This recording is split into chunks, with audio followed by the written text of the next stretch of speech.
Stop scrolling if you are looking for a house, you're going to be looking for a house, you know someone who's going to be looking for a house, and let's talk about it.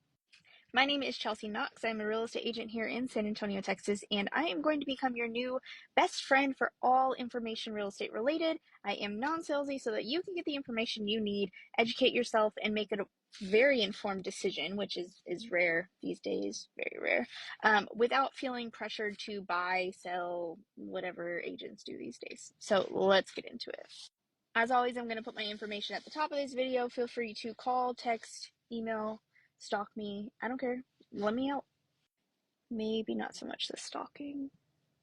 We are going to jump right in. We are going to be talking about discount points. What are discount points? Great question. Discount points are something that you can actually purchase. You can buy the discount points in order to lower your interest rate. I know it seems a little off because you think discount, like you're giving me a discount. No, you actually got to buy this discount. But if you want to lower your interest rate, this is how to do it. You purchase discount points.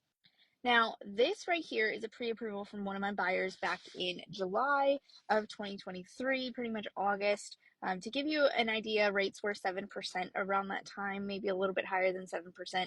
And he called me and he was like, hey, I found a lender to give me a really good rate. I was like, okay, let me take a look just to double check.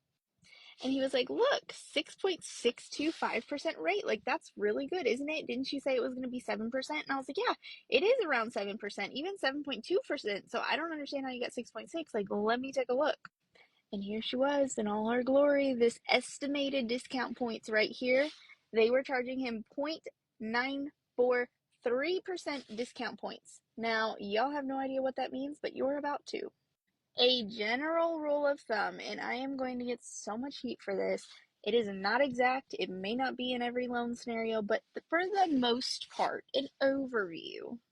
The general rule of thumb is 1% of the sales price. Paying 1% of the sales price buys you about a quarter of a point. Okay, so if we're going from 7.25% to 7%, you're going to pay about 1% of the sales price. You following?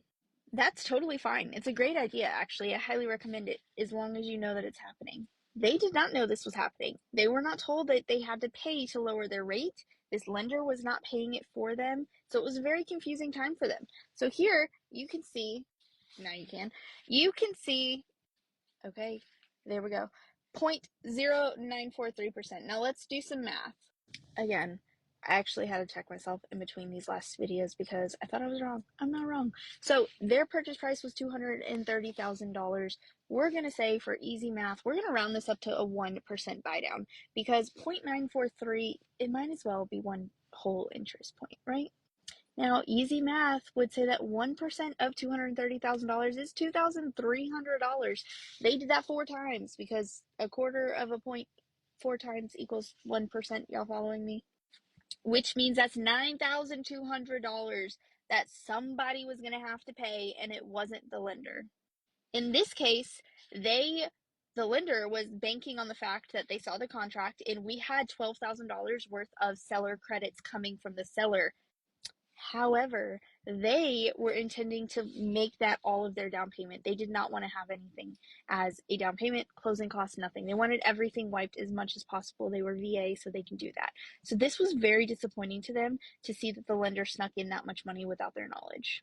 So long story short, once you get your mortgage approval, you want this breakdown here. If they give you some generic, like 2-sentence paper that says, congratulations, you've been pre-approved, no, red flag. You need to ask for the breakdown with these light items here, and you need to look for discount points. And if there are discount points, if there's any value there, you need to ask who is paying for that and how much that is going to cost. Because again, it's just a rule of thumb. Could be higher, could be lower, but you still want to know who's paying for that, because if it's you, you're not really getting a lower interest rate. You're buying a lower interest rate. If it's them, fantastic. You should sign on the dotted line right away. I'm going to add my information here. Call, text, email, whatever you need. I am here to help. I can help anywhere in the United States. Have a phone call, Skype, Zoom, whatever you want to do, FaceTime, just to kind of help answer your questions, kind of pre-screen, make sure you are not getting taken advantage of, because unfortunately there are a lot of people who take advantage in the real estate world. I'm not one of them, but they're out there. And follow me for more content. I'll be making regular videos about what you should be looking for in your home buying journey.